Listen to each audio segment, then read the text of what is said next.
Ночували сьогодні в північній частині міста Ейлат на березі Червоного моря, неподалік від кордону з Йорданією. Місто розташоване на березі Акабської затоки, яку в Ізраїлі також називають Ейлатською. Вранці прокинулось від сильного вітру, який дув зі сторони Мертвого моря на південь. Ейлат дає вихід Ізраїлю до Червоного моря і Індійського океану. Місто побудоване на місці гавані, де судна кидали якір ще за часів царя Соломона 3000 років тому. Там, де є риба, обов'язково мають бути і рибалки.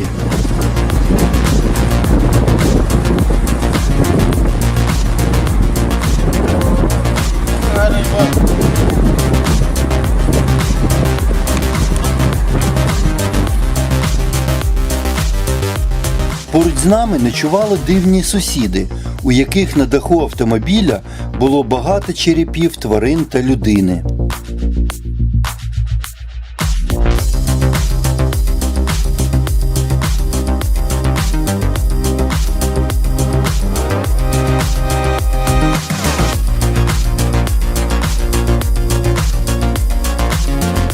На березі можна побачити багато птахів. Це сіра чапля, яка, може, прилетіла з України. А це мала біла чапля.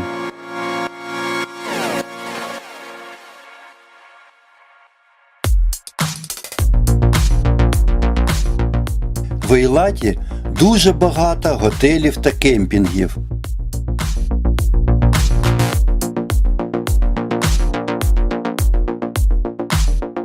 У південній частині міста, біля кордону з Єгиптом, розташований океанаріум, який дуже популярний серед туристів. Він знаходиться на березі Червоного моря, був збудований у 1975 році і є першим у світі подібним об'єктом. Розташовується біля природного морського заповідника на коралових рифах. У ньому можна побачити близько 500 видів морських мешканців у їхньому природному середовищі або в акваріумах. На його території знаходиться науково-дослідний інститут тропічних морів.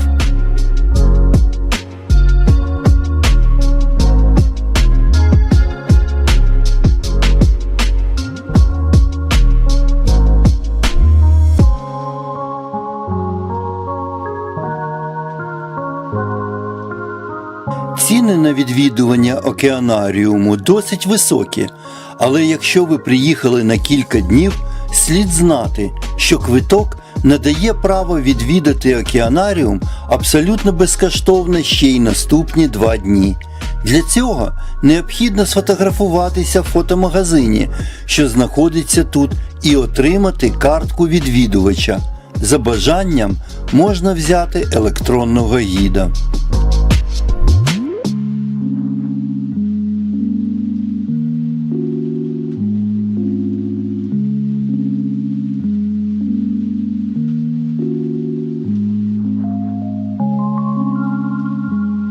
На відкритому повітрі знаходяться акваріуми із морськими черепахами.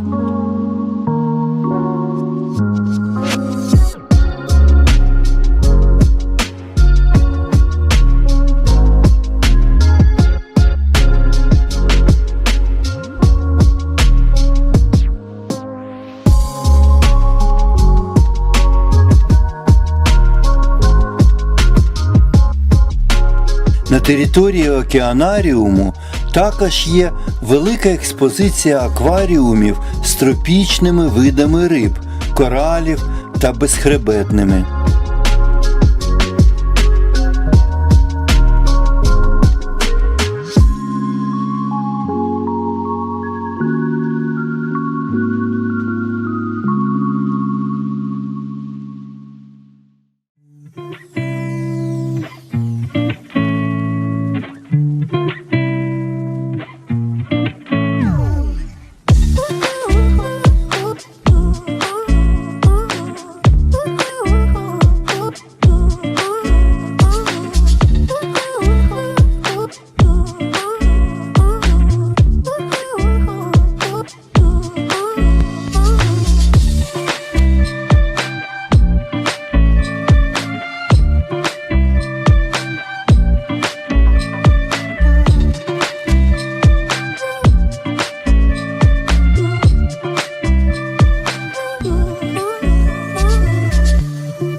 Це обід піраній.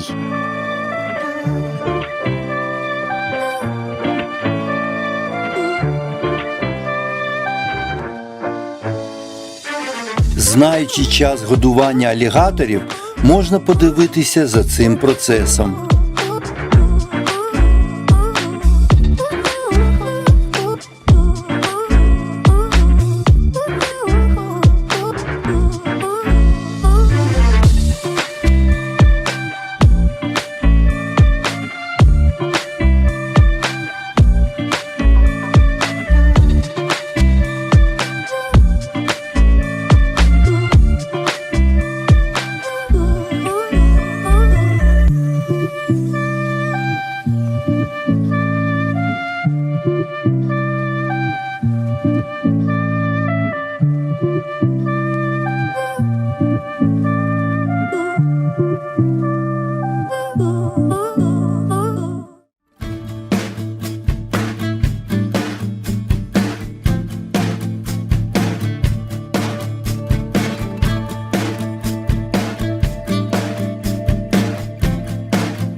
Приблизно в 100 метрах від берега на краю коралового рифу височіє вежа підводної обсерваторії, де, спустившись сходами на глибину 6 метрів від рівня моря, через прозорі ілюмінатори відкривається казковий вид на підводну частину рифу та його мешканців у їхньому природному середовищі. Ці види не залишають байдужими як дорослих, так і дітей.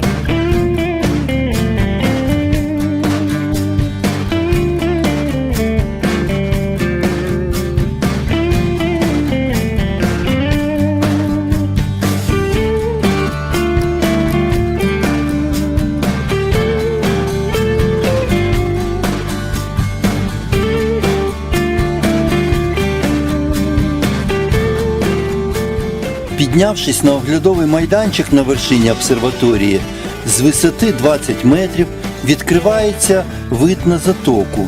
І звідси можна побачити одразу 4 країни – Ізраїль, Єгипет, Йорданію та Саудівську Аравію.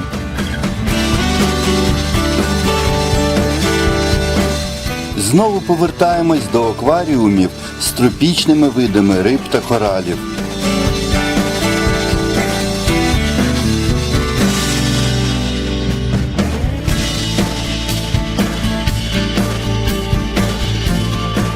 Коралові поліпи – це клас примітивних морських безхребетних тварин.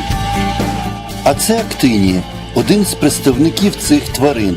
Ведуть сидячий спосіб життя, але за допомогою підошви іноді можуть пересуватися. Ротовий отвір оточений віночком щупальців з капсулами, які жалять дрібних тварин та вбивають їх. Вони населяють майже усі моря земної кулі та більш за все теплі води. Вчені налічують їх понад 1000 видів, і всі вони різні за формою, кольором та розмірами.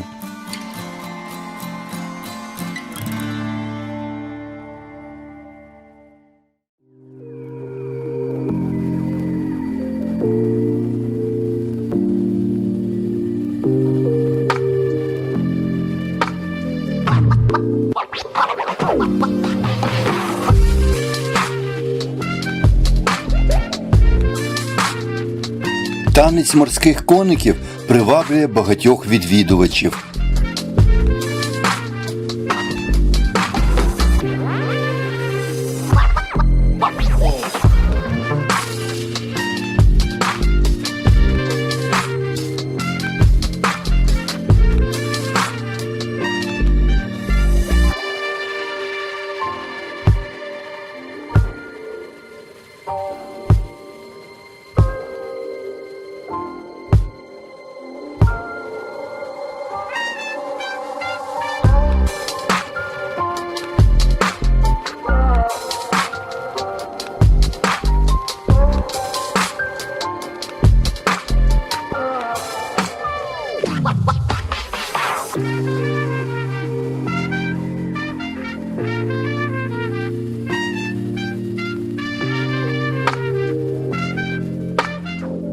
У найбільшому басейні об'ємом 650 тисяч літрів можна побачити скатів, близько 20 видів акул та інших мешканців моря. Під басейном проходить тунель із прозорими стінками. Тут же щодня об 11:30 можна спостерігати, як аквалангісти годують акул рибою.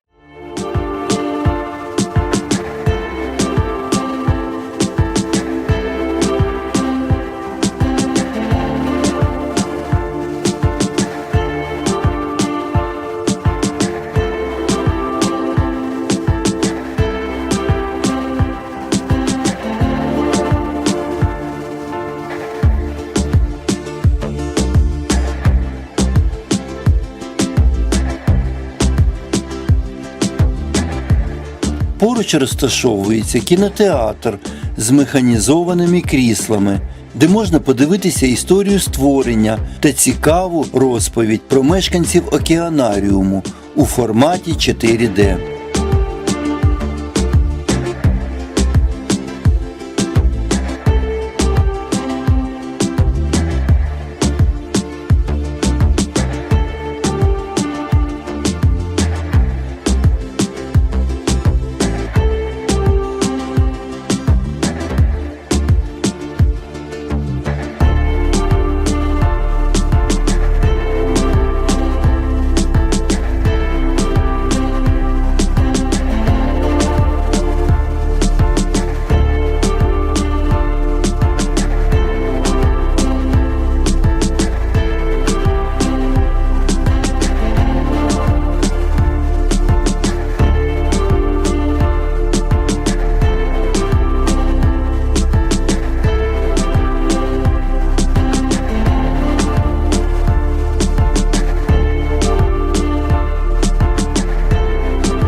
На цьому місці також можна заночувати, але можуть бути проблеми, бо до кордону з Єгиптом 1,5 кілометри.